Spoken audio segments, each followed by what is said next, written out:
an element of strategy.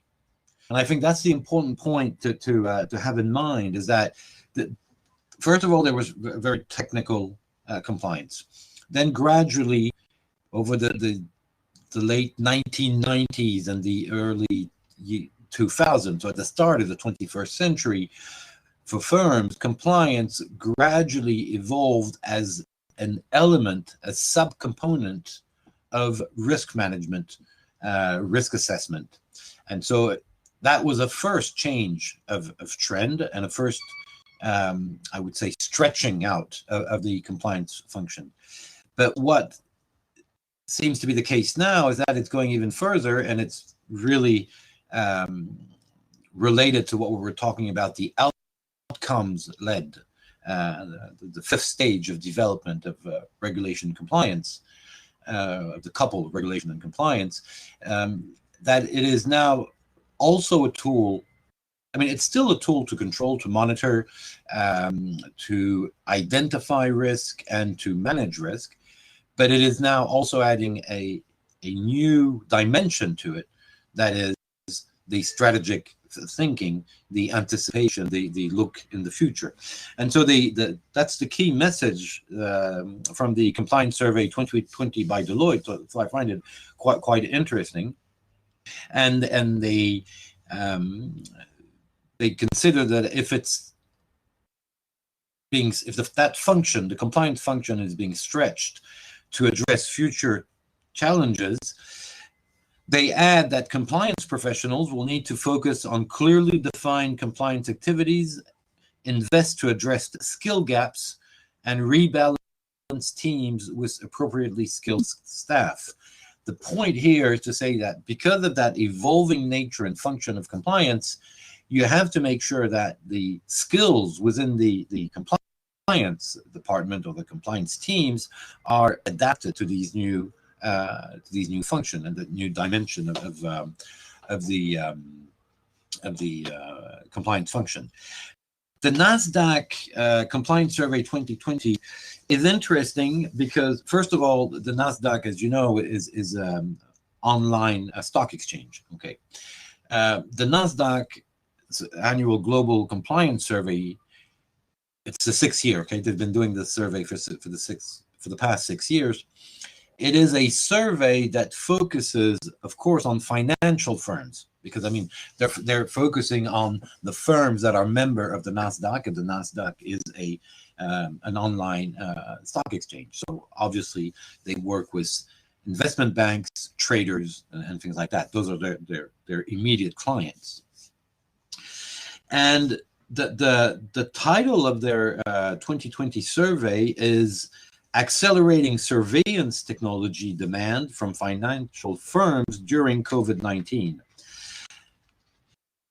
Why is that? Well, what's interesting is that they realized through that survey that one of the most important focus is that what they call the WFH, the work from home, okay, the home office aspects, so online working, of course, was the most immediate and profound impact of the coronavirus crisis, or the consequence of the COVID-19 crisis that had an impact on all social and business activities.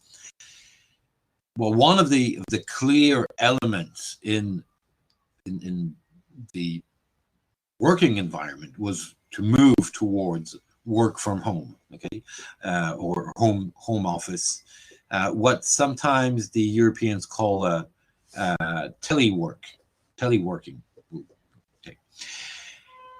And of course, what they're saying is that, well, because of that, it means that there was a major challenge in terms of compliance and in terms also of surveillance and communications monitoring that totally changed. And so the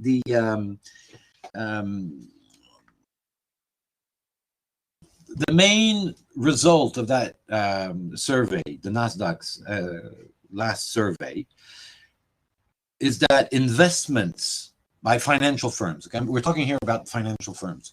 The investment in data quality and monitoring are the top priority in 2021, whereas in 2020, the priority was in core infrastructure. There was a greater focus on setting up core infrastructure, and here we're talking about technology, deploying the technology that you can use within your firms that meets your needs. So the core infrastructure was the priority of 2020. And of course, that priority was not only, but partly a consequence of the COVID-19 situation, because it forced firms. And if I look at what happened in France, it's very interesting. Major firms, big firms, were quite intensely already concerned with their IT infrastructures, and it was part of their internal processes, industrial processes, administrative processes, and all that. But the smaller firms, especially in business, the local shops, were not much into e-commerce and things like that, and so the COVID-19 situation was like a driver, a forced driver of change, of radical change. And even small local shops have actually, if they wanted to maintain some activity, some business, they had to, switch to what we call click and collect, to online offers of their services. And that has, of course, in its wake, that has brought in a lot of changes. Now, of course, small firms are less concerned with compliance, especially if they're not in the financial sector, obviously.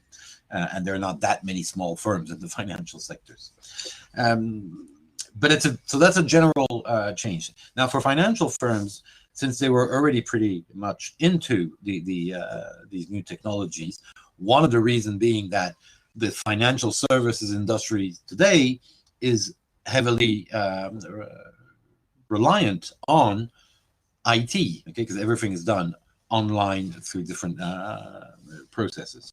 And I'm not even talking about AI applied to, and smart contracts applied to the financial sector, which is another story, but which is also an important element, and the development of fintechs and what we call regtechs, okay, regulatory tech firms that try to come up with new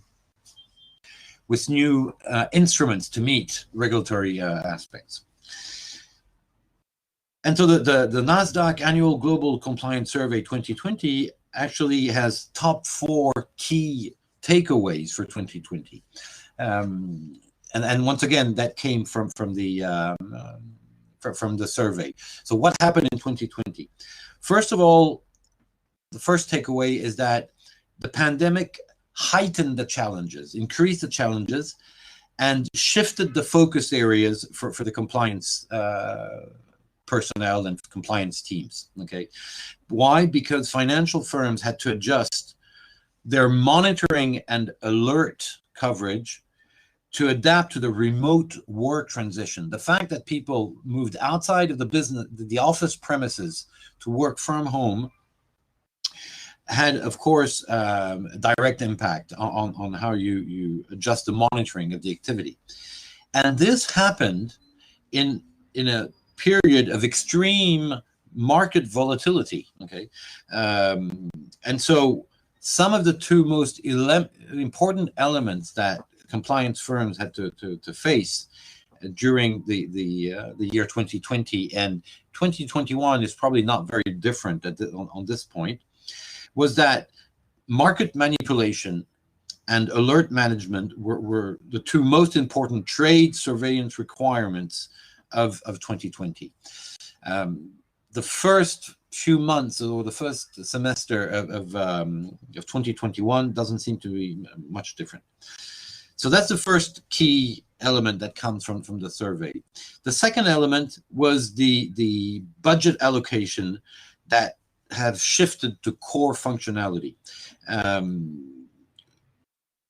Most respondents of that survey have said, and I think it's 1/3 of the respondents of the survey have said that the budgets that are allocated to compliance were increased in 2020, and that they expect that this trend will continue in 2021. Okay, and so there's a lot of investment that has been decided on the what we call the core technology functionalities.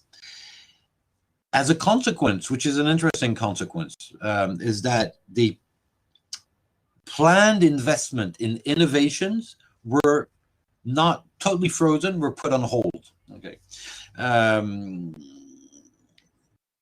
so the impact on compliance teams is that firms have refocused part of their budget on building up internal expertise, compliance expertise, and also hiring experience or non-experienced, but hiring more compliance personnel, okay, to meet these increased challenges.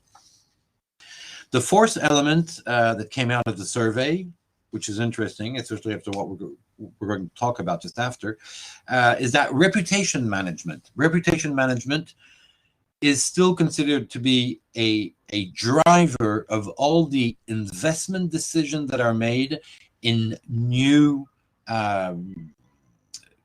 in new software, okay, or organization, what is called the reg tech, okay, the regulatory tech investment. And so reputation management remains the most important aspect. And that is quite normal. It is quite coherent with what we said. One of the evolution of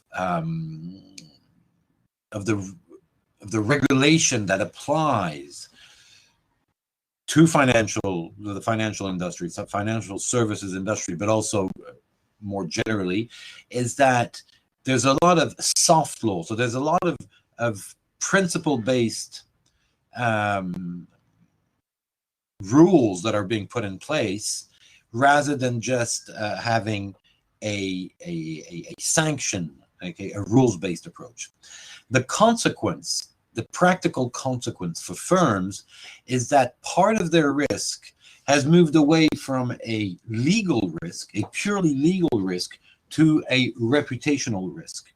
Why? Because remember what we said, it's less about breaking a rule than about not applying, not behaving in a way that is considered as acceptable.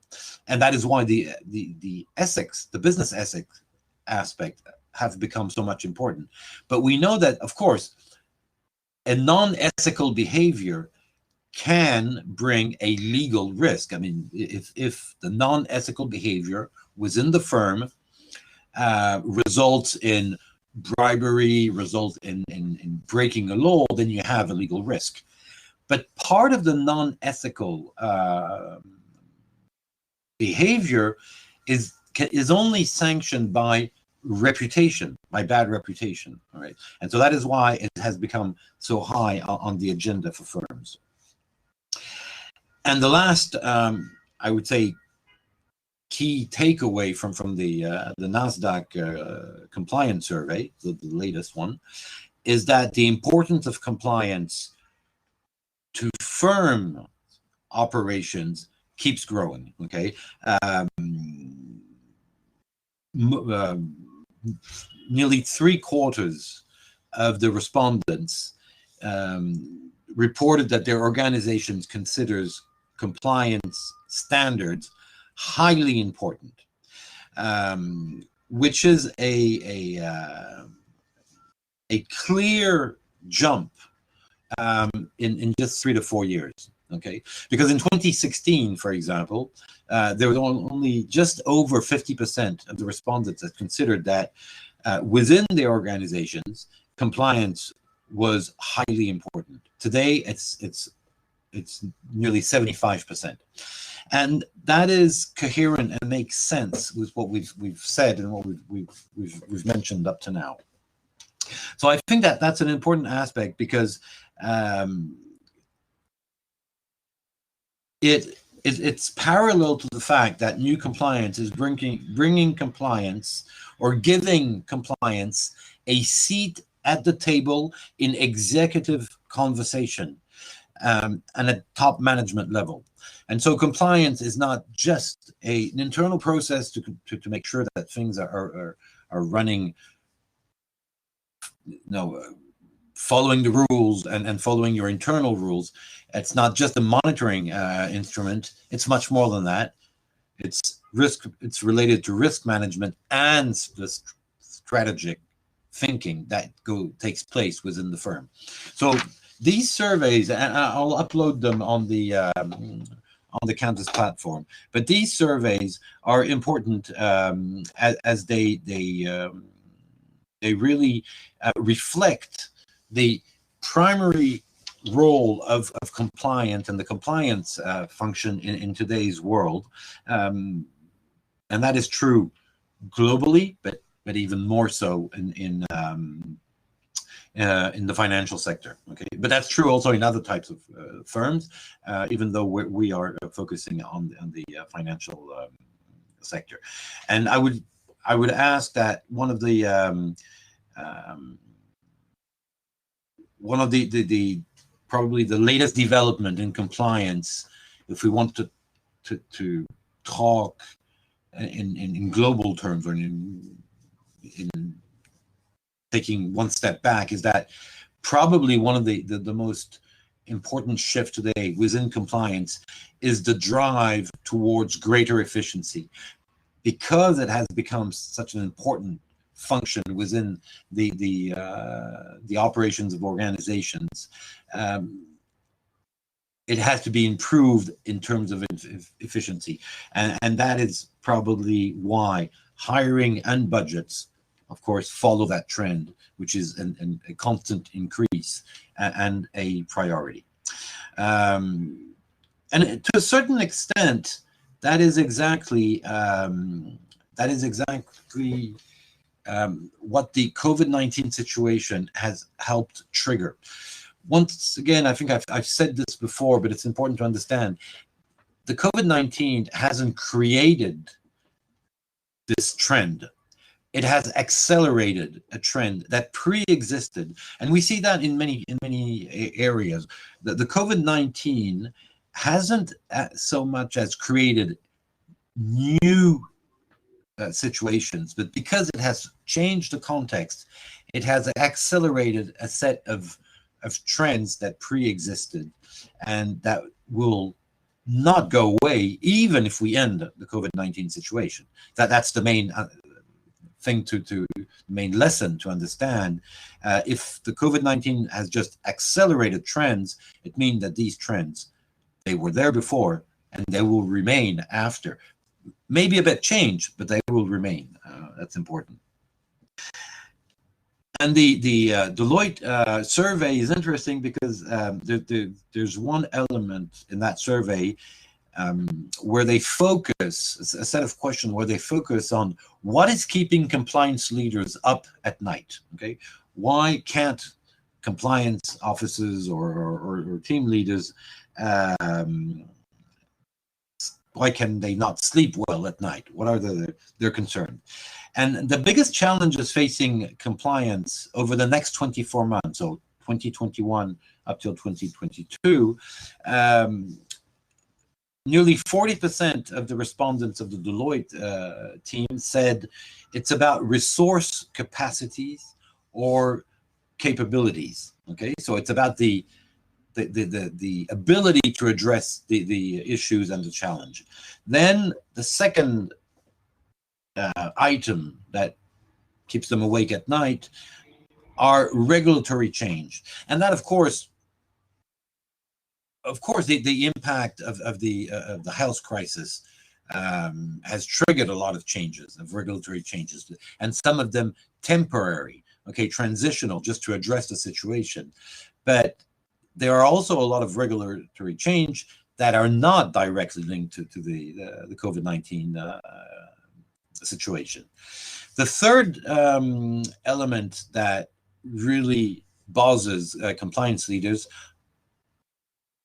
the third element is concerned with the coordination between the different control functions within the firm. So it's a technical concern here. And the fourth, and I find it interesting, the fourth is senior management support.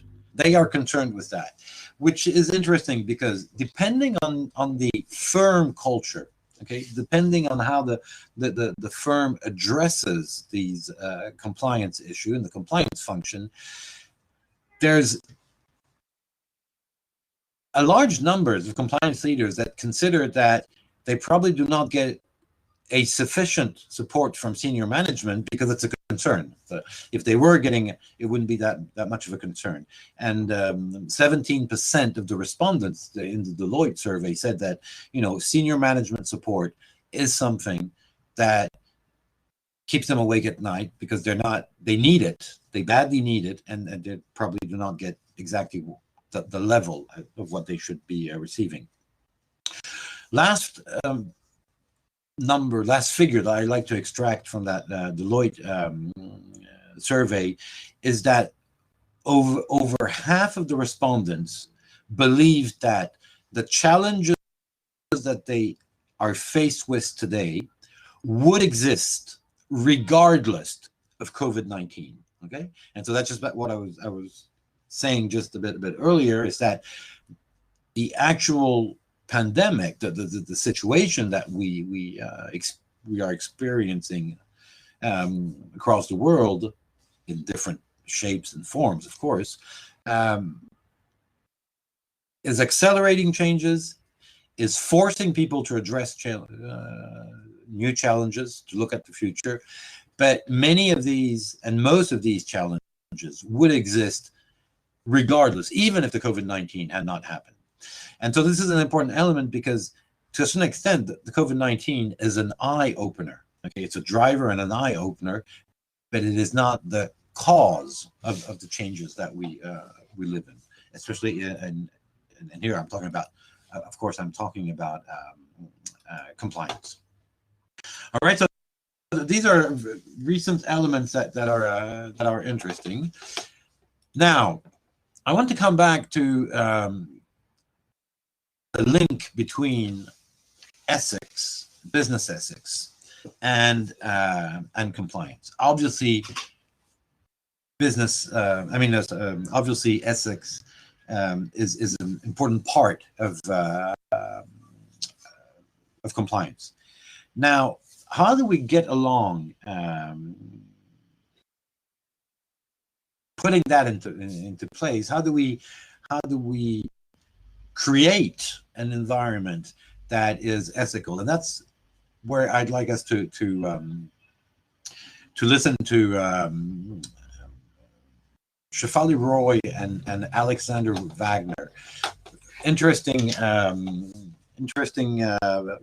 position on the role of ethics. So we'll listen to two speakers. One on why do ethics matters. Okay, and it's the first point that goes into it, and then the other one on how do you create motivation for honesty? How do you create motivation for ethical behavior within firms? And then we'll be just looking at. Wait, see if I got it here. We'll be looking at a set of elements about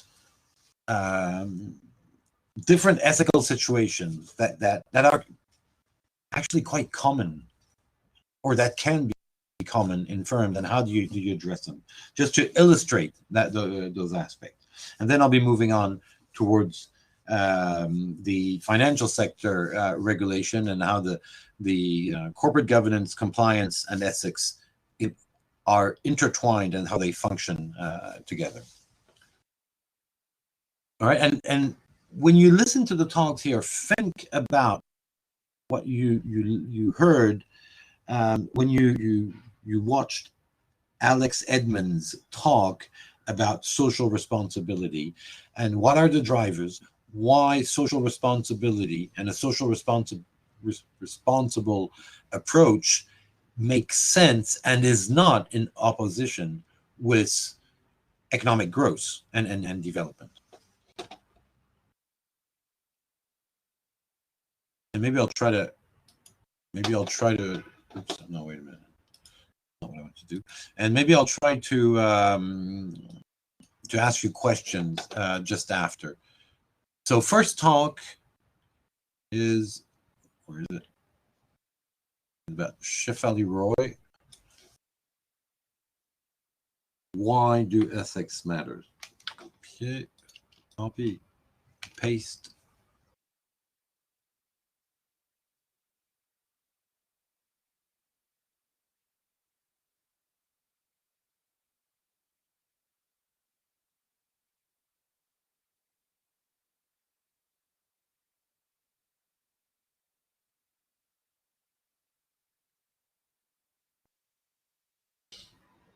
So listen carefully. I'll be asking you a set of questions just after on her talk. You see how the title of her talk is extremely relevant for what we're looking at. Why do ethics matter? And is there a place for ethics in a world that is constantly ignoring them? So she's already taking a position here. So I'll let you listen to Shefali Roy.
Okay.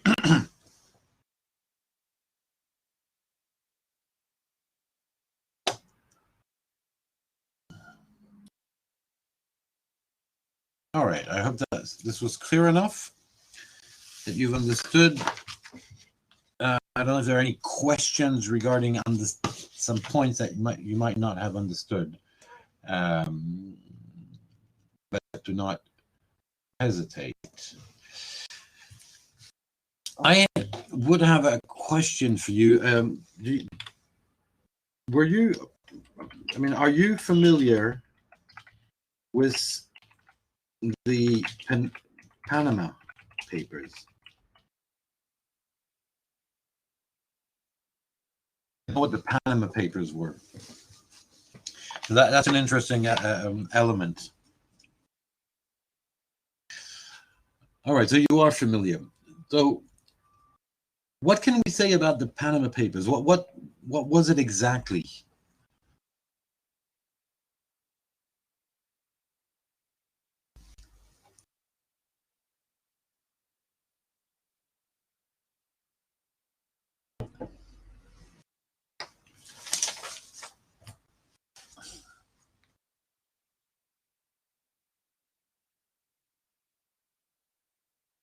I see somebody's typing.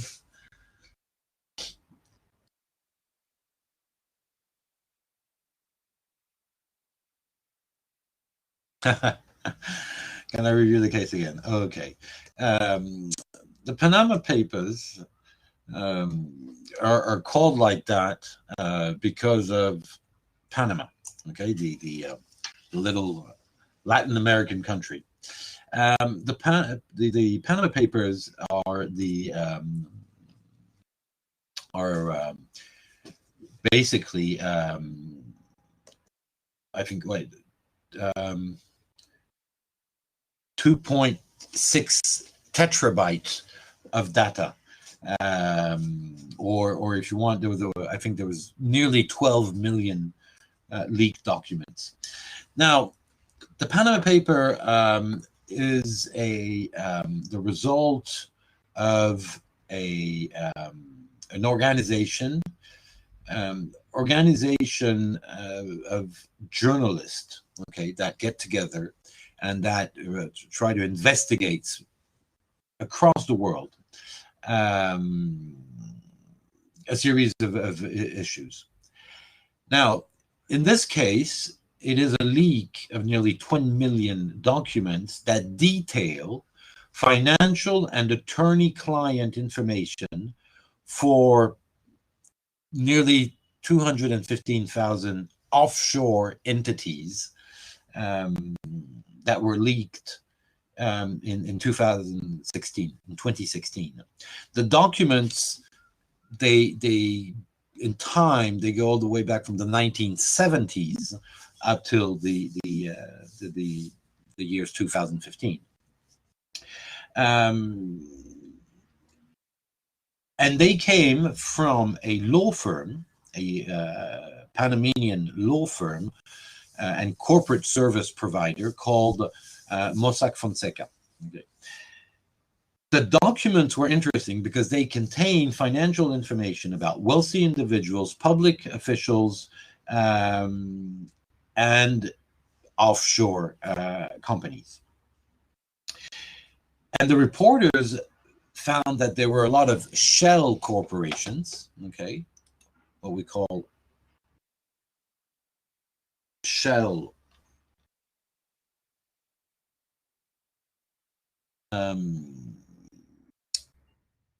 Chadit Roy, by the way, uses the term shell corporation.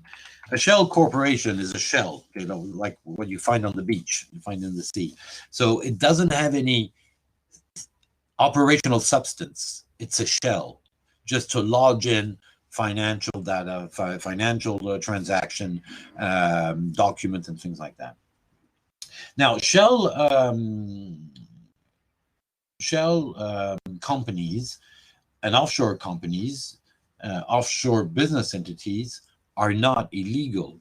For a private individual, okay, for whether a wealthy or public official to have an offshore account, is not necessarily illegal. Okay, it depends of the laws of the place of residence of that person. So as a for example, as a Frenchman, I can have a foreign bank account. Okay, the only thing that I cannot do is I cannot I cannot hide it. I have to disclose it to the tax administration. But it's perfectly legal to have a declared offshore bank account, okay, in another country. So in itself, what the Panama Papers have, and the Panama Papers scandals that have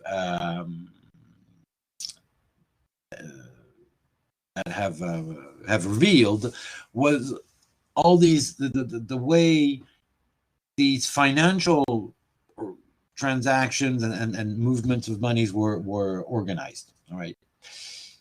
Now, some of them, not all, but some of them were actually used for illegal purpose, including fraud, tax evasion, and evading international sanctions. But what's interesting in this case is that the Panama Papers were not highlighting illegal situations. And the illegality, if some of these situations might have been illegal, what was illegal depended on the laws of the countries of the people that were concerned.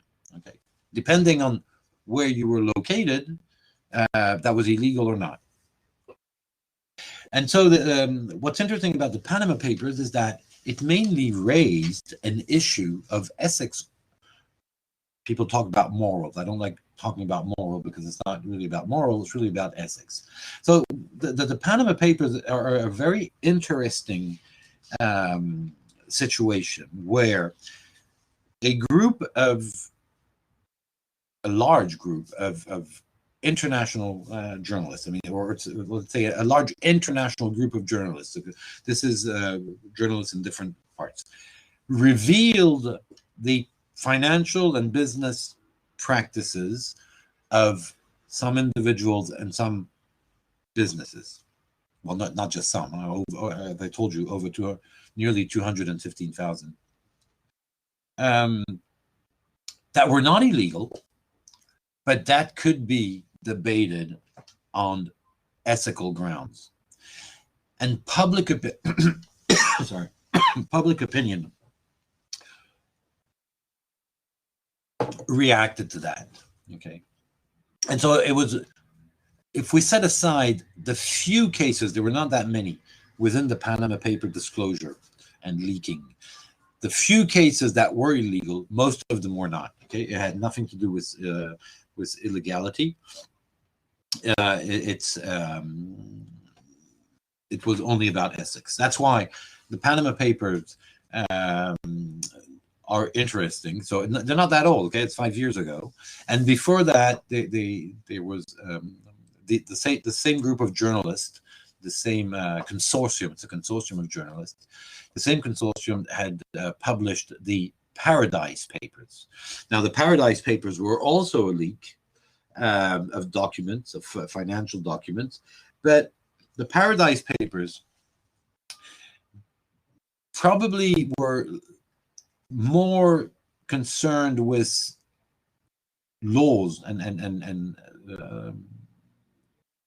criminal or at least illegal activities rather than ethics. Why? Because the Paradise Papers were about using tax paradise, what we call tax havens, in order to avoid or to reduce, to optimize your tax burden and what you're paying in taxes. So the Paradise Papers that had been released a few years before were actually pinpointing, identifying illegal activities because they were pinpointing tax evasion and tax fraud.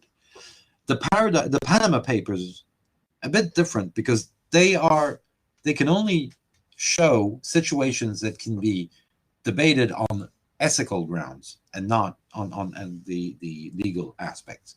So I think that's an important element.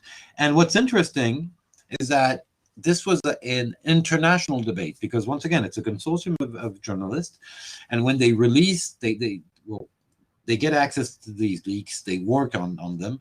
It takes them a few years, of course, because I mean, when you're talking about 12 million documents, you don't just overview them over the weekend. You can't go through all these documents over the weekend. So it takes teams in different countries looking into them, understanding them, to deciphering them, and then writing articles about them.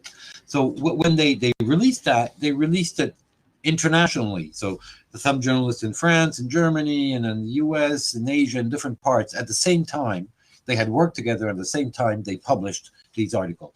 So the Panama Paper is also an interesting illustration of the globalization that we live in today.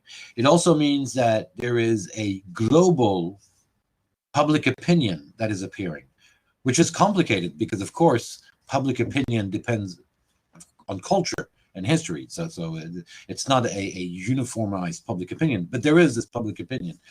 And that explains, and I think that explains very well why ethics, ethical consideration, reputational risk have become so high on the agenda of firms. Okay, we see how, if you think about the Panama Papers, we see how this shows that we've changed the world that we live in that regard, which, by the way, is problematic. Think about it, and think about this situation. I am a firm. I am not breaking any laws. I do have some corporate engineering with some offshore entities, just in order to facilitate and to optimize my accounting, my financial situation. But I'm not doing anything illegal. I'm not avoiding paying taxes or anything. I am being pointed out as having an unethical behavior just because I'm trying to, well, do things for the survival of my operations, of my company, for the viability of my company. And you see the difficulty here, where at the management or senior management level, you're going to have to balance out certain behavior, certain acts that are in favor of your firm, that are not illegal. And I'm not talking about anything illegal, of course. And at the same time, that could be considered, that could be seen as unethical. It's a real dilemma and it's a real element of complexity for business people. Now, I'd like to ask you another question, still based on that talk, on the talk by Shefali Roy, and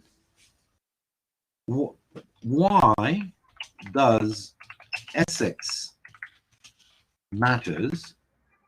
Just in a couple words, okay? In her view,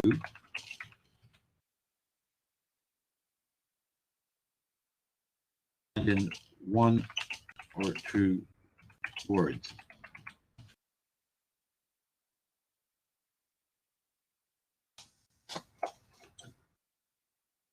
Now, think about this.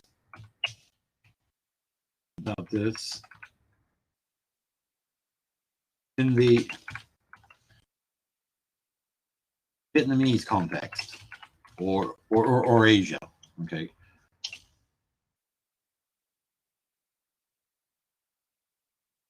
And my question here is just also to see, do you think that if you're thinking from a Vietnamese point of view, Vietnamese perspective, do you think your answer is different, or it's not?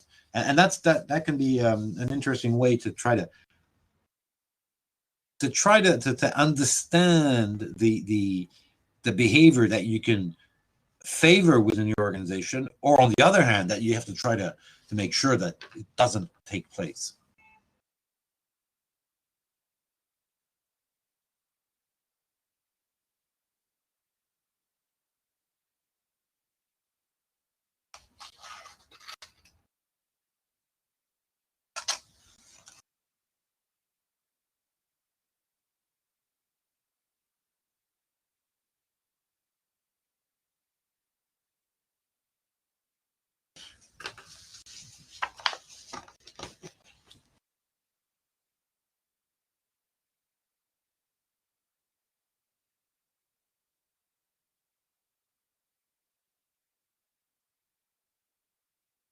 I'm giving you some time to type your answers.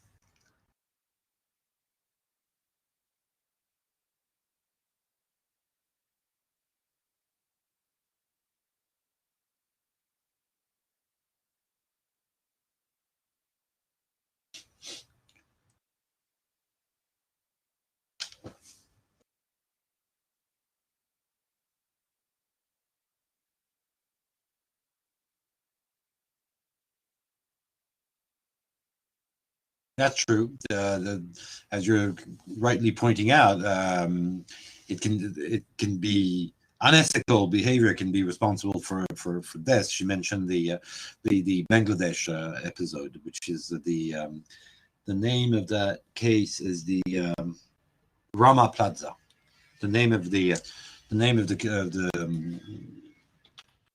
the name of the case of the Bangladeshi case is Rama.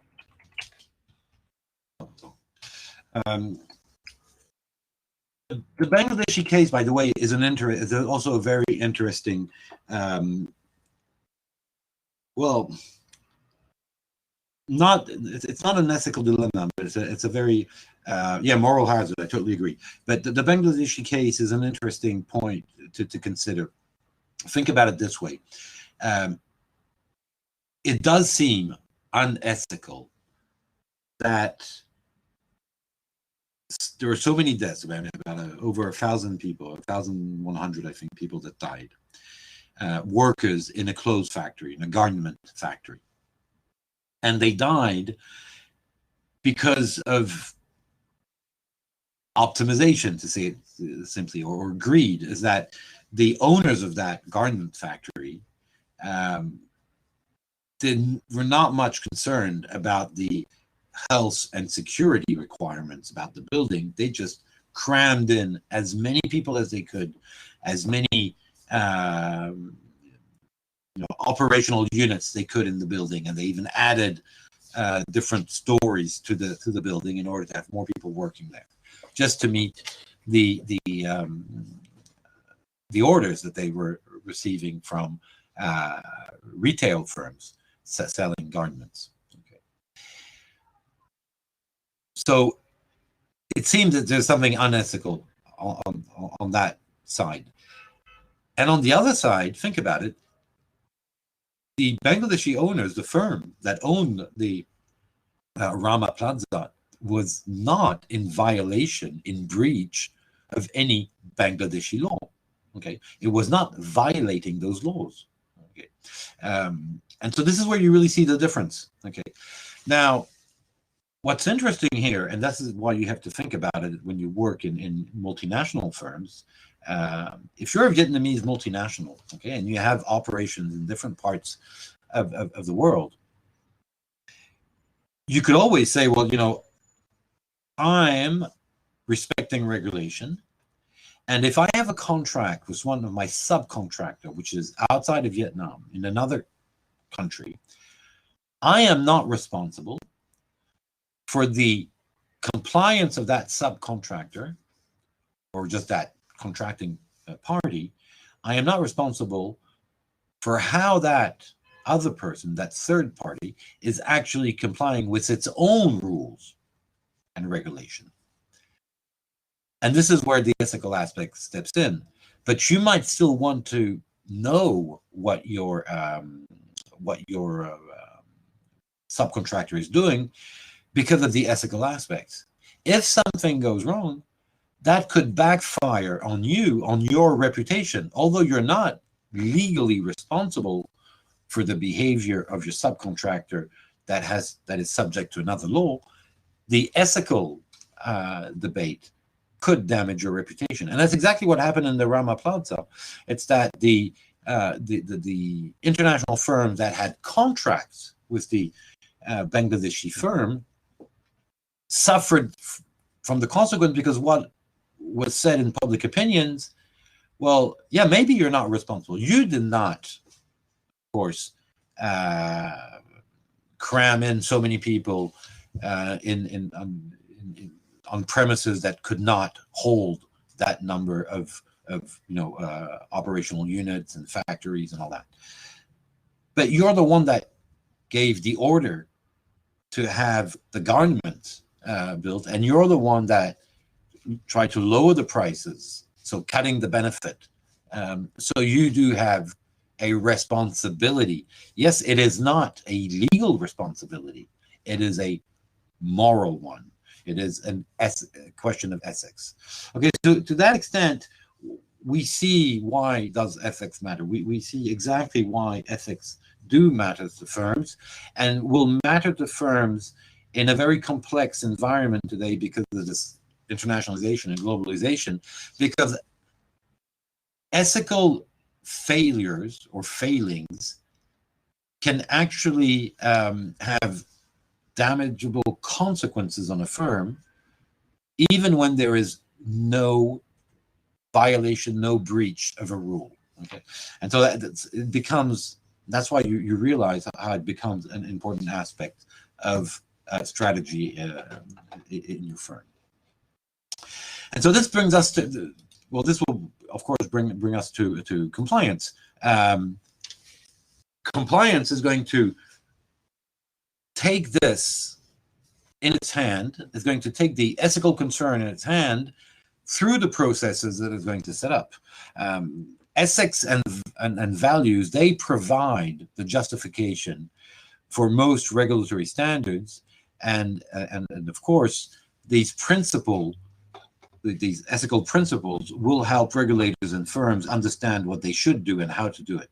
And so basically the link with compliance is the following: there's a partnership between ethics and values on one side and principles that come from rules and regulation on the other side. And that's the fundamental work of compliance, translating these theoretical aspects into practice. Okay, the principles are necessary to set out expectations, the boundaries of what can and cannot and should not be done, and give rule of thumbs, the direction, pointing out in which direction you're supposed to be going, with one thing in mind: what are the acceptable outcomes? And so ethics provide the starting point to understand direction and intent. And so that is why ethics is so important within compliance, because compliance, it's about ensuring firms are in accord with externally set parameters and standards that have to be translated into operational guideline internally. And so these expectations are important. So if compliance rests on ethics, the question is about identifying ethics on the one hand, and knowing how you approach ethics, and how do you actually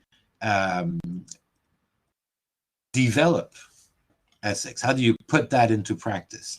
What are the main tools for identifying and applying corporate ethics? All right, so that's what compliance is concerned with. Think about it this way: ethics helps compliance to apply regulatory principles and rules as they explain the underlying idea behind the intent and the effect of these principles. So ethics is a very important, it's not the only, but it's an important root cause. It's at the basis of the risk. And for example, one of your colleagues talked about moral hazards. So how, sorry, so how, what are the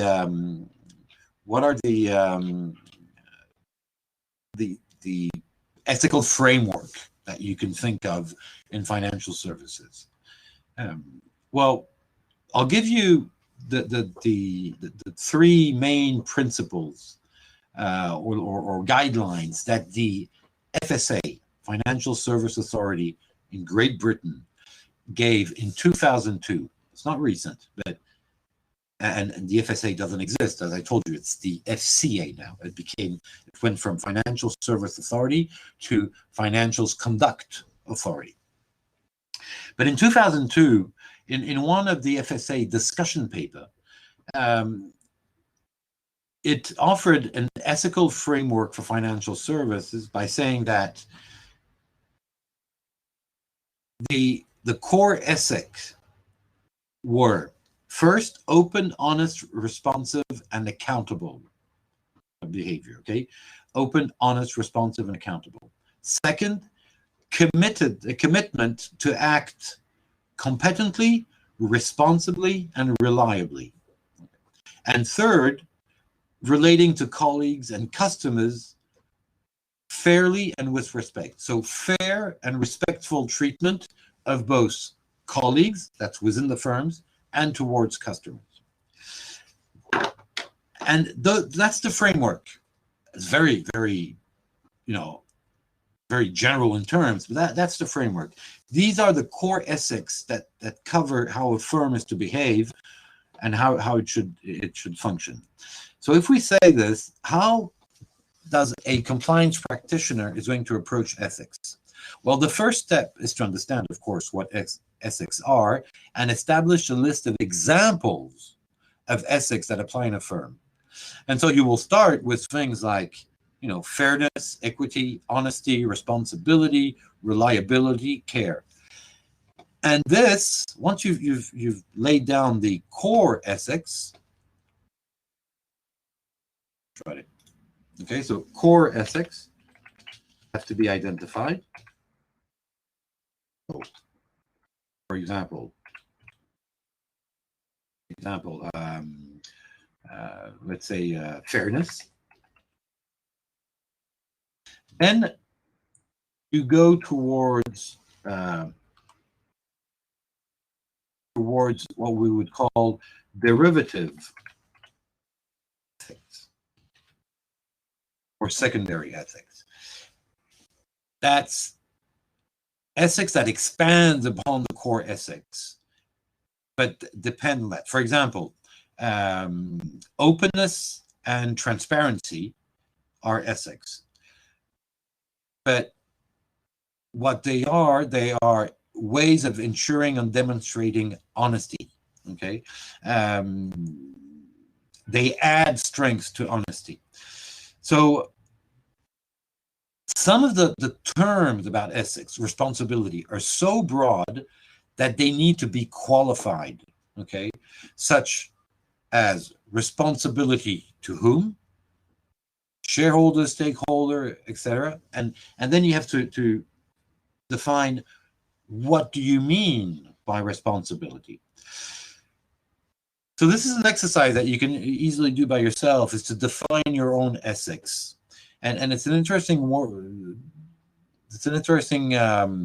exercise to do, to see if when you try to define your own ethics, are they different from the people that that are in compliance or other parts of the business?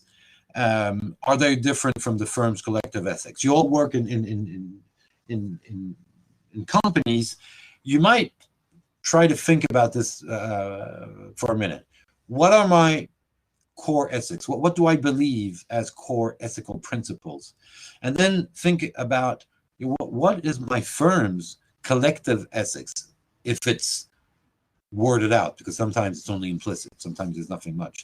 And you see if it's different. And if there's a difference, then you should try to ask yourself, what difference does this make to me? And what difference does it make to how I work?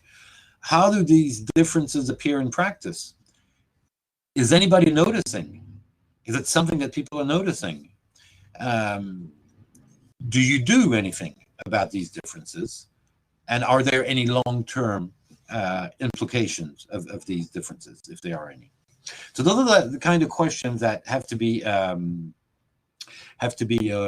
tackled when we're looking at ethics in business and business ethics, and remembering that ethics at work is not ethics at home.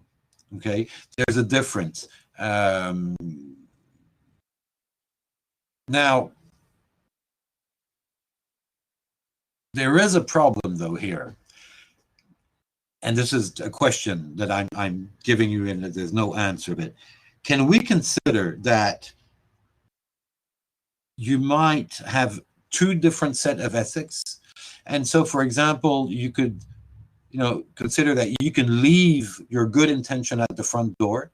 Um, the truth is probably not. Now, even if in practice, ethics at home will not be exactly the same one at work, there is this idea that the compliance framework and the ethical parts of the compliance framework should try to reinstate the sorts of ethics that you would have exercised at home, but within the business environment. And so the final point is really to try to see how you actually can manage both. Anyways, the main point that you have to understand is that the compliance framework will try to implement the ethical behavior within a firm, and not just for the sake of being ethical. It's just because there are implications, consequences with that, and we will see after just what are the tools that you can use. Before seeing that, I want. Oh wait, no, it's okay.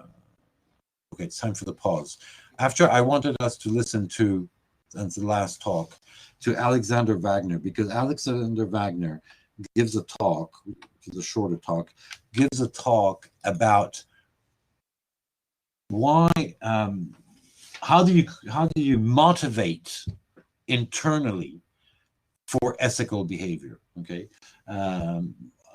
it's not about how you create the ethical culture; it's how you motivate the individual agents, okay, economic agent that play within the firm, because when at the end of the day, it's about the staffs, the employees, about the people, the managers, the people that make decision, the way they behave.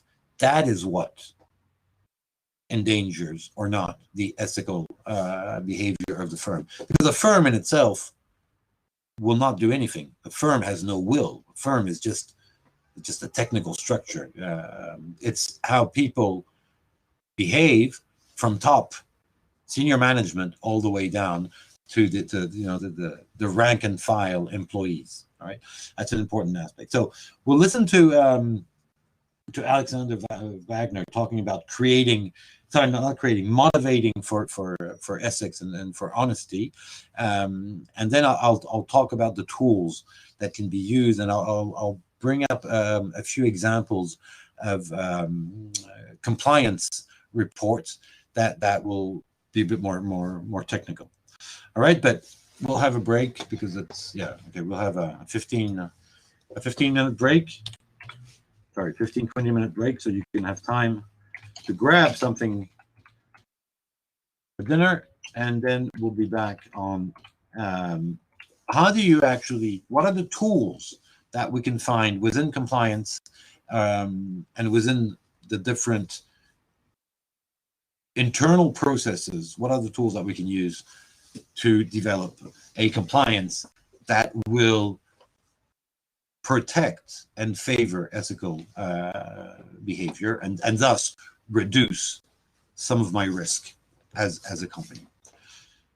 Okay, so 15-20 minute break for dinner, and I'll be back just after.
All right. I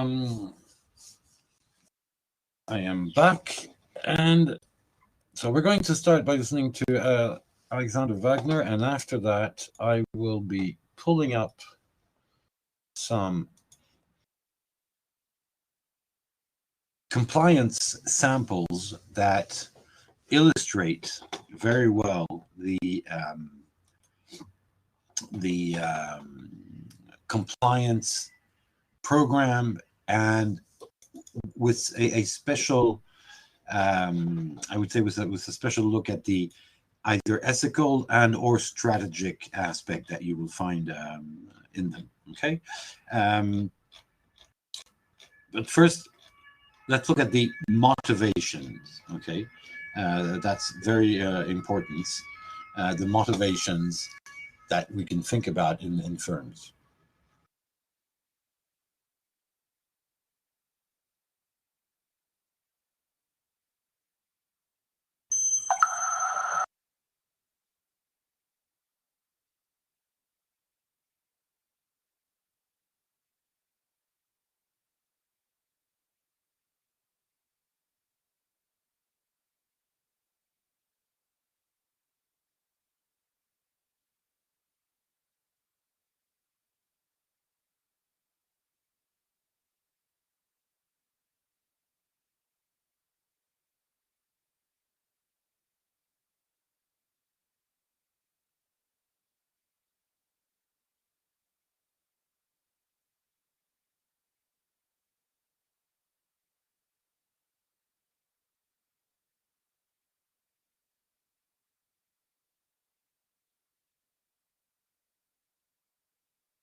All right, so that was Wagner about incentivizing people. Now, I find this talk interesting, especially because I think its main message, its core message, as it says at the end, is actually a problematic one. Is definitely a problematic one. Can you see why saying that, well, if you want to have ethical behavior, if you want to have good ethics within your organization, you have to choose the people with the right value. You have to have within your organization only the people with the right value. Do you not see how problematic that is? How difficult it can possibly be for a business if that's the way it has to function? Basically, the problem is that how can you really identify people with the right value? Now, of course, it means that in your recruitment process, you might want to throw in something that has to do with ethics and honesty and the relationship that the people has with the rules. But on the other hand, when you recruit for specific functions within a firm. And I would tend to say that it's not that the ethical behavior, but the private thinking, the way a person behaves is also part of its own individuality, its privacy. And you might say, well, as long as it accepts the functioning of the firm, I don't care what it thinks outside of the firm. Right? And one of the risks with, if we follow this recommendation, I think, and I think it's a really dangerous approach to thing, is that you are putting yourself in the place of judging people's ethics, people's value, and you are setting a standard that in a way can be problematic, especially in terms of non-discrimination and even in terms of efficiency. What if I'm a company that needs engineers and I have two applicants, two engineers? One is definitely, obviously, much more efficient than the other. One has skills that are far greater than the other. Let's say this is engineer A. Okay, so the engineer A, if I look at its track record, at its its experience, I say, well, this is definitely the person that would fit the job. Not that B is a bad engineer, but he doesn't have the same skills. All right. Then I had, in my recruitment process, I had thrown in some kind of ethical test or relationship to authority and values test. And what comes out of it is that A has a terrible score. A doesn't respect much hierarchy. A, apparently, from his test, has a very, very flexible idea of what is ethical and non-ethical, and he can stretch the line quite far. Whereas B is extremely concerned with respecting authority, playing by the rules, has a very high standard, high moral standard, and high ethical standards. Which one do I recruit? Which one do I go for? Do I take A, that I know is the most perfect applicant for the job that I need to have done within the firm? And that is important because that's part of my business. Okay, that's concerned, and it's the success of my business that is guaranteed with engineer A. Engineer B, I'm sure I'll have no problem, and I'm sure he'll be very ethical, so I'm taking no risk, but that's not going to help my business. It's not going to help me grow my business. So in such a case, what do I do if I throw in these ethical values? Well, obviously you could say, well, I'm going to go for A or I'm going to go for B, depending on at what distance you put yourself in terms of ethics. You could also look at it differently, saying, well, maybe the tests that we put in place are not that relevant. Maybe I'm going to take the risk because I think that those tests, they give a general indication, but they're not that rational and objective. But you see how if you throw in ethics as a screening process, it's definitely a problem. And then it can also create problems in terms of justice. You know, you could say, well, I will never hire somebody that once was convicted, for example, but that's a different problem. It's a problem. It's not a firm level problem. That's a more of a society's problem. But you see how it's complicated. The other thing that I want to mention is that I find problematic with this talk is this idea that, well, incentives are fine, but you might be even doing things at a lower cost instead of burdening yourself with incentives and rules and different kind of organization. Maybe all you need to do is to find the right people. And here again, what's problematic here is that it's fine, but we know that's not how it works in real life. We know that in real life, you need to have people that will be efficient and that will follow, well, that will follow the rules that you're asking them to follow. All right. So my point here is just to say that it's not that easy to actually, sorry, I'm missing something in my, there. It's not, I think that, actually defending this idea that you can easily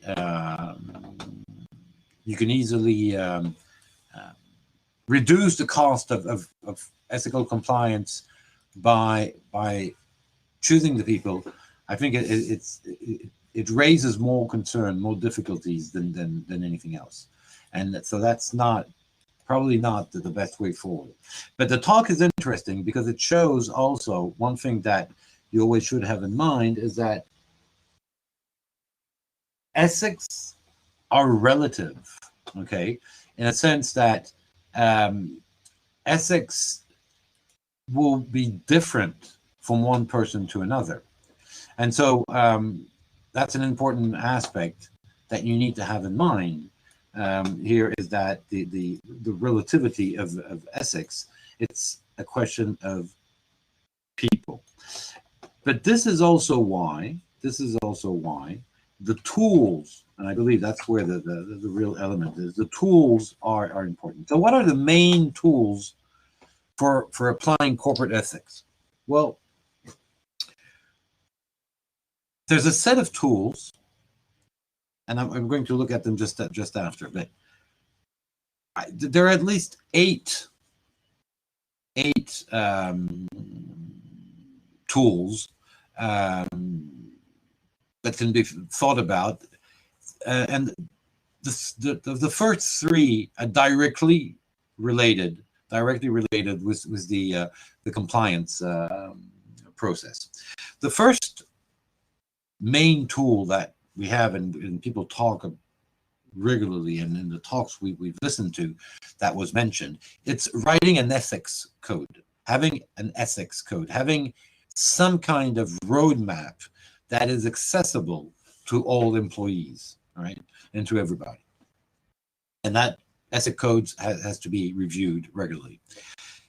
Secondly, ethics training or compliance training, that it revolves about that. This is a fundamental aspect, training people, getting people to raise their awareness regarding those issues. Okay, so ethics training, however you do it, and we'll see in the case studies we'll be looking just after, those case studies really show how the training aspect, the internal educational aspect are a fundamental element of compliance and of training. And that is true also for technical compliance. For example, within your compliance, you will have rules regarding, I don't know, money laundering or corruption. It doesn't make sense to only have those rules if you don't train the employees, the staff, to be familiar with them, and then to play the rules, to behave accordingly to those rules. And so the training is fundamental, even for more technical aspects. Finally, the ethical decision-making process needs to be put in place. And that's something that compliance will do. Compliance will often have a hotline, an internal hotline. And like this, when a question arises for the operational staff, and they're confronted with a choice or a decision to make, and they're wondering, they're questioning themselves about what is the ethical answer, or more frequently, is the decision that I want to make, is that ethical or not? Okay, I'm not asking the compliance officer department hotline to give me the answer. I'm just trying to check on whether or not the answer, the choice I want to make, the decision I want to make, the action I'm going to take is crossing some line in terms of ethics and compliance. So the ethical decision-making aspects are quite important. So these three first tools are fundamental elements of compliance, of embedding the ethical consideration in your compliance. The other tools that can be used to foster corporate ethics and to foster ethical behavior are ethics communication, and here, for example, there's this thing about this narrative about telling stories, okay, about good news stories, about trying to disseminate within the organization these stories about ethical, behavior. Ethics leadership then is again another tool. Now, ethics leadership is fundamental. It's what we call tone at the top. You'll have to understand the following thing, and this is true for any parts of leadership, whether ethical or other, or considering other aspects. There will be no ethical behavior within the organization if the leadership is not ethical. But it's not because the leadership is ethical and behaves ethically and promotes ethics that everybody will behave in an ethical manner within the organization. So what you have to understand is that ethical leadership is fundamental.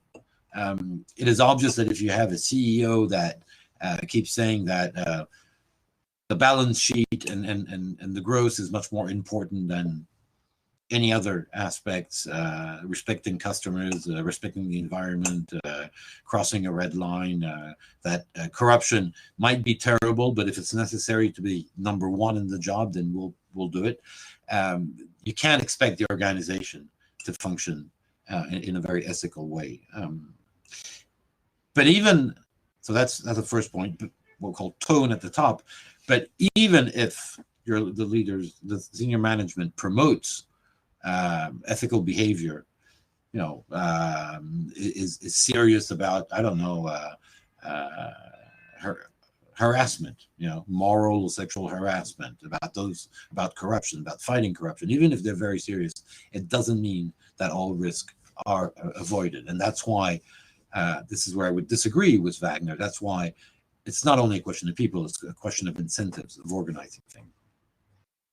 So ethics communication, ethics leadership, 6 elements, I told you there were 8 of them, ethics database of useful precedents and learning points. This idea that anybody in the organization can actually consult and find precedent where questions have been raised or where problems have been met. And there's some kind of archive, okay? There's some data that is kept and accessible for people to be able to look into. And that can be very technical. For example, some clauses that we have in our contracts, maybe there was some kind of action in the past, and we know that those clauses are might be legal, but they raise reputational problems or ethical problems. So an ethics database can be quite useful, and there are different ways of actually using it within the organization. Seventh tool, systems, policies, and controls that support ethics. That means that your compliance processes have to embed the ethical aspects, have to embed the ethical concern. We will see that when we'll be looking at the one of the case, it's the Kobe Steel scandal. We will be looking at their compliance standard and sustainable developments. Well, no, I'm sorry, the compliance standards. And we will see how the systems, policies, and controls supporting ethics that this concern had to be institutionally organized within the firm. And finally, a last tool that can raise moral issues and cultural issues are ethics reward and bonuses and career promotion. This idea that you're going to hold the staff and the people accountable for their ethics and you're going to reward them. Why? Because otherwise we know that symbolically, if you see somebody that has a very fast and quite quite successful career, but everybody knows that this is a person that tends to behave unethically, for example, will not hesitate to play tricks on some of his colleagues in order to appear to be better, those kind of things. And if he gets promoted while the others that are not engaging in those unethical behavior do not get promoted, then you do have an incentive and a symbolic representation problem.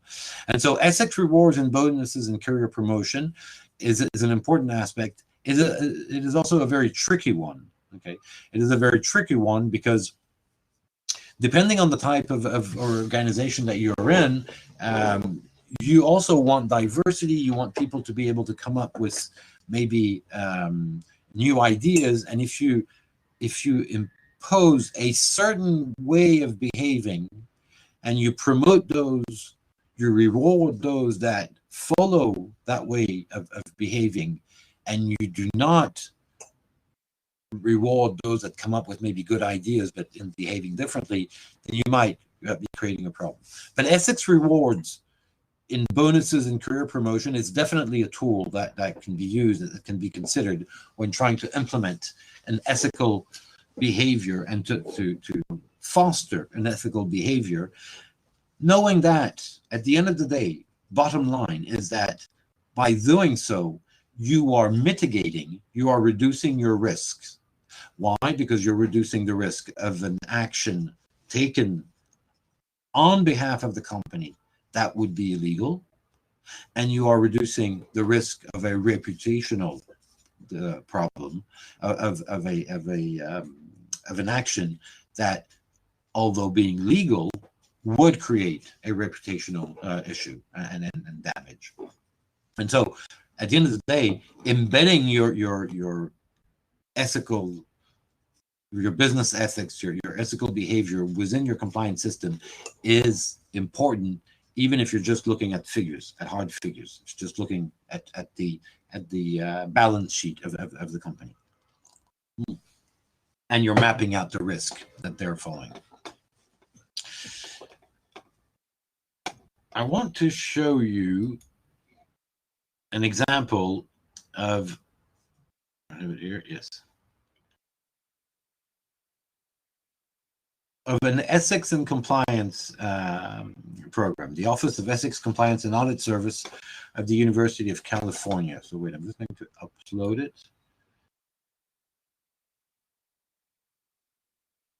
Yes, I have it here.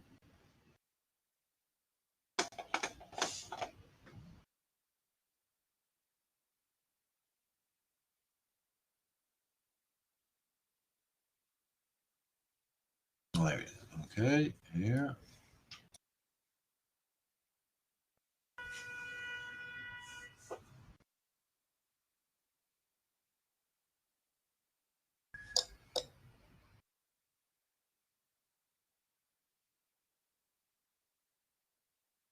Okay, there I have it. Okay, the University of California. Now, this is a document about 4 or 5 years ago. The Ethics and Compliance Program Plan for the fiscal year FY 2016-2017.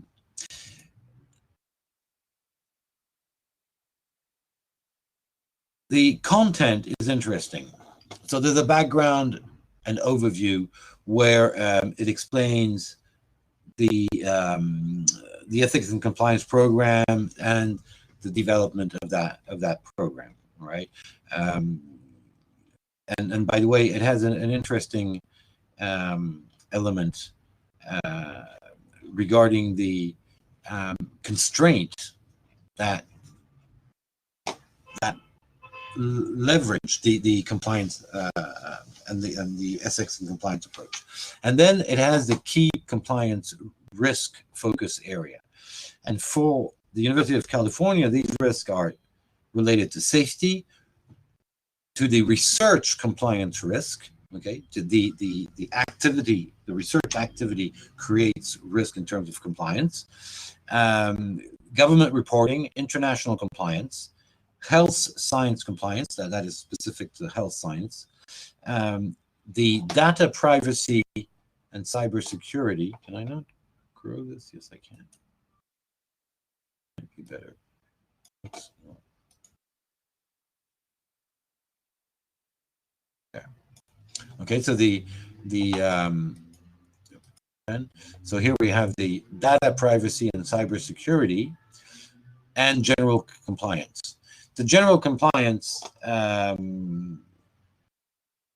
goes on more specifically that are interesting is that the conflict of interest and the third party relationship risk that has to do with corruption. Okay, and the last point is interesting here. You see that they have a chapter on culture of ethics and compliance. Okay, how do you actually bring that into practice? All right. Now, what I'd like to look at is just a couple of things. It's slide by slide. Okay, it is. This is interesting. Now, what is this about? This is about the pressure that you have on your compliance program. In order to deploy your compliance program in your organization, you have different constraints. Now, obviously, one of the first ones that you have to take into account are the regulatory requirements, the rules, the laws. They create a constraint, a pressure on your organization, because that will give you the framework or the general framework on how you can organize your internal processes. Then, of course, the cultural aspects are essential, because cultural aspect will tell you what is possible, not possible, what is avoidable, not avoidable, okay, and how to deal with it. But also what is acceptable in terms of standards and what is unacceptable, generally speaking. And finally, a third source of pressure or constraint is the budget. Why? Because your compliance program, your compliance program, and the even within including the ethical aspects, has to be deployed in real life in the organization. And that means you need people, you need processes. Well, people and processes, which the processes could rely also on technology, all this means that you need a budget for that. It's not the same thing if you have a 2-person compliance department or a 20-person, all right? It makes a great difference. It also depends on the size, of course, of the organization. But you see that the budget aspects the money aspect, the finance aspect is important, because depending on the budget that I have, I can either develop an extensive compliance program, or I have limitations on what I can do. So if you take those three sources of pressure, at the intercrossing of them, this is where you have to organize and set your compliance program. Your compliance program that you will be capable of designing and putting in play, okay, and enforcing, is the one that's going to be at the crossroad of the regulatory requirements, the budget constrained, and the cultural aspects, okay? And where this crosses, what we mean by that is that where they are not in opposition and that they are combined, this is the space that you have. This here, this is the space that you have for deciding and setting up your compliance program. Now, the general program, and that's what's interesting, the general program, and this slide will enable us to really understand how you come up with a compliance program. You have to put it in a framework. And so what do we have here? We have 3 layers. The 3 layers are, here is one, then here you have a second one, and here you have the core, so the center. So to design your compliance program, you start by your missions and your values. You identify, and usually they're written down somewhere, what are your missions and your values. 2 different things. My mission, is what am I supposed to do? What is my organization supposed to do? So if I'm a bank, it's lending money. But my mission might be lending money, that develops that favors sustainable types of projects. And then my value will be, if it's sustainable type project, will be abiding, protecting the environment, or respecting the environment, or being cautious about environmental impact of my activities. It'll be about discrimination. It'll be about fairness. Those are the values, the mission and values. Once you have your mission and values, then you look at all the elements of an effective compliance program. Now, this will be true in any compliance program, whereas the compliance risk pressure around will depend on the type of organization and the type of activities you are engaged with. So what are the elements of an effective compliance program? Well, if we look at them more in details, these are,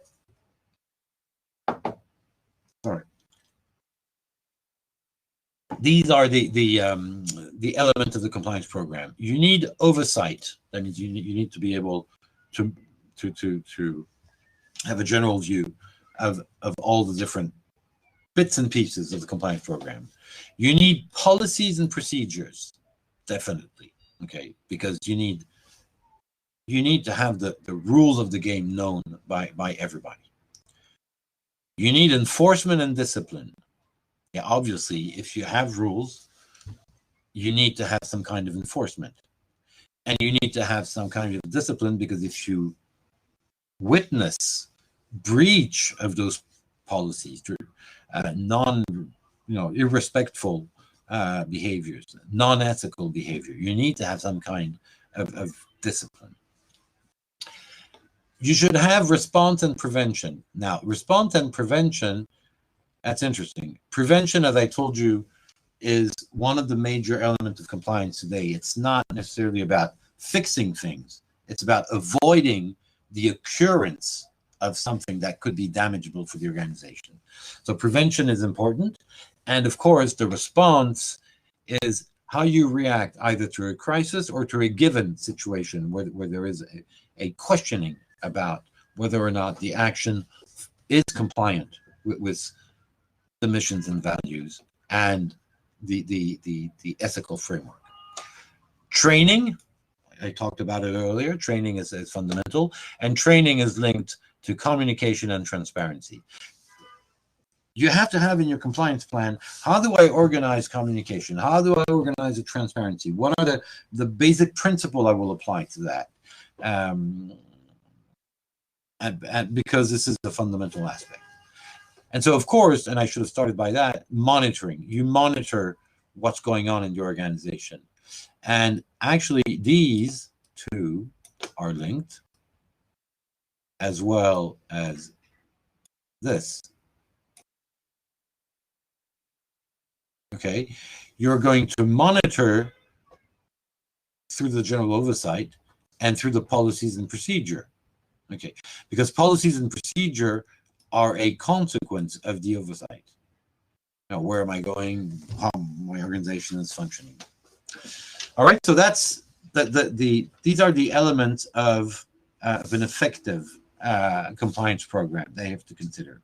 And then once you have this, your missions, your values, the different chapters of your the different points that you have to address in your compliance program, then you will add to that and you will put in the picture your compliance risk pressure. That means you have to identify, where do my risk come from? What types of risk do I have? And that will enable you to actually develop your compliance program more specifically with more articulate views about the content. So in this case, this is the University of California, and University of California, of course, engages in research and teaching. So what are their risks? Which will give you a good idea of how you should think about it in your organization. And obviously, if we're looking at a bank or investment or a trader, the compliance risk pressure will not be the same. So one general source of compliance risk pressure is safety. Safety on the premises, safety within the buildings, in the labs, all these elements, but it's also safety of the staff and the personnel. It's and that safety can be both physical, their integrity, their physical integrity, or it can be related to moral aspects. Okay, so safety of the people, of the constituent, the stakeholders of my organization is fundamental. You have, of course, government reporting. Now, government reporting actually can exist. It will exist depending on your type of activities, of course. All right. But we also know that your type of activity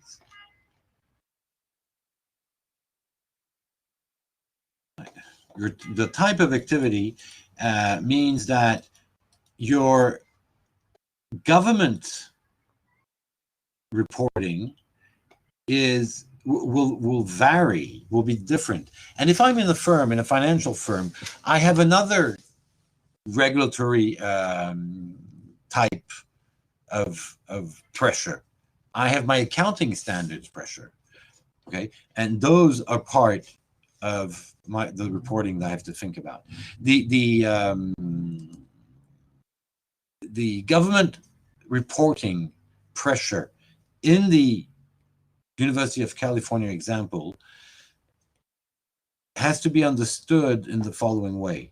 There exists a uniform guidance, okay? The uniform guidance, which is a bit like a code, that represents the federal government, or the government of the United States, not the California state. The uniform guidance represents an effort to revise the standards governing the administration and expenditure of federal funds related to contracts and grants awarded to academic institutions. One of the problems with government or executive reporting is that depending on your sector, there might be a lot of them and they might conflict. If I take just the university context in the US, then the challenge is that even today in 2021, there are many federal agencies that have different types of standards over university and will apply them over university. So it creates a complex regulatory environment and requires a lot of effort for universities at the campus level. Okay, and now working on this government reporting or the financial reporting, this is where the audit teams play an important role. Okay, then we have international compliance, which creates a pressure. Now, why would international compliance create a pressure?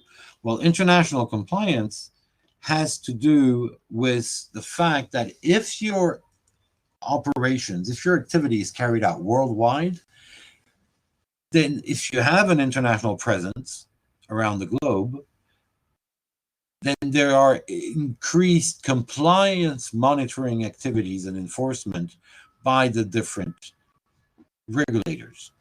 Your national rules your laws might impose increased compliance, or just because of the reputational risk that you have, you're going to have to try to meet these different standards. So there's complexity here too. The last part about international compliance that you should consider, it's related to the FCPA, the Foreign Corruption Practices Act. That, you know, it implies education for all the stakeholders of the organization. Now, in the case of the University of California, you then have things that are very specific, and I will not talk about it. You have the health science. Now, why is health science a pressure, a compliance risk pressure in itself? Well, simply because health science has to meet certain standards and regulations. For example, there are some types of experiments that are unacceptable, okay, in terms of ethics. Okay, there are things you cannot do with clients just to test drugs or solution. There are also specific safety aspects that come with health science because of the experiment of the labs. So health science in itself, because of the nature of health science, is in itself a source of compliance risk issues that have to be considered. But see, that's not true in all types of firms. In a bank, that would not happen. In a pharmaceuticals company, yeah, you do have health aspect. I mean, you know, general health requirement aspect that create compliance risk pressure.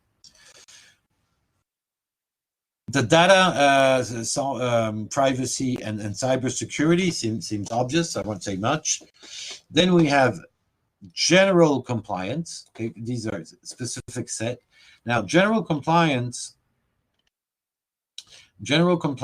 is all about how do I actually, set about a general environment that fosters compliance. Under general compliance, you might also have very specific aspects that to be considered. And I'll give you just one example with the University of California. Under general compliance, the University of California has, for example, identified UAVs, unmanned aerial vehicles, basically drones, okay, drones. In 2016, when it actually adopted this plan, it was saying that the use of unmanned aerial vehicles has grown significantly, and the University of California researchers were actually resorting to drones to conduct research in different contexts. For example, marine migration, okay, marine mammals migration, whales migration, natural habitat evolution. You don't want to go there and trample the grass and all that. You're going to use drones. Coastline erosion surveys that the University of California works on, and so all of these use, and there are many others. They raise challenges, and so the University of California had decided that among the general compliance issues, at least in 2016, 2017, there was this element of drones, the use of drones to be considered, and so that was with general compliance. But there are also other things that are more generic in general compliance. For example, conflict of interest, conflict of commitment, and how do you address those? And finally, the last element that raised a pressure on the risk of non-compliance that they've identified is culture. And culture here is related, for example, with the problem of people with disabilities.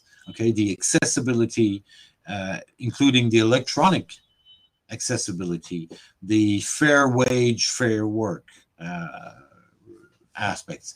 All these elements are related to culture. And when we think here about culture, you have to think of culture at two different levels. The overall culture of the environment that you are interacting with, and the corporate culture that you want to promote within the organization. All right, so that's a very important element that has to be considered and has to be looked into in designing your actual compliance program and then mapping out a plan. All right, so that's an example of what has been done and what can be done regarding a compliance program. Now there are other types, and they're posted on the Canvas platform. You have other compliance program. It gives you some feeling of what we're talking about in real life.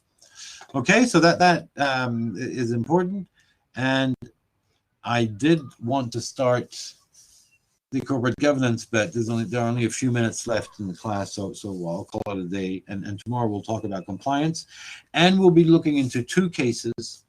One is the Kobe Steel case. So you have the document on the platform. I'd like you to go over the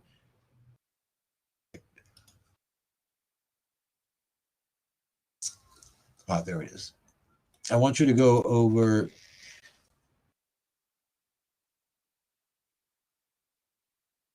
Case 8, Fighting Corruption in East Asia. It's the Kobe Steel case. So we'll be looking at that. And case number 9, still about fighting corruption in East Asia. It's the LG Electronics case.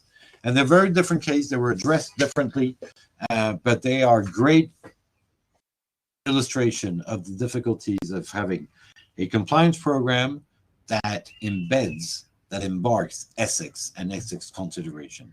Okay, so we'll be looking at this tomorrow. So I want you to, in advance, just have a quick look, and you can read it very quickly.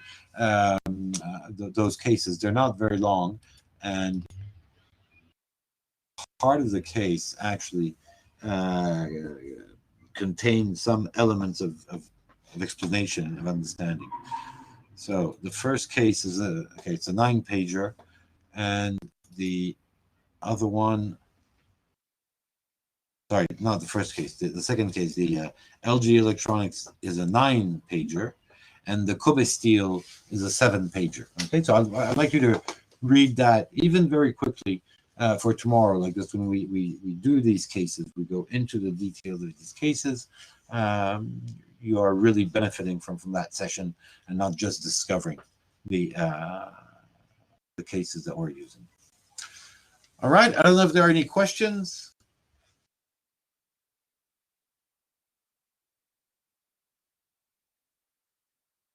Well, apparently not. It's getting late. It's getting late in Vietnam, so probably time to, if not go to bed, at least have a rest, have a short rest before Friday's working day tomorrow.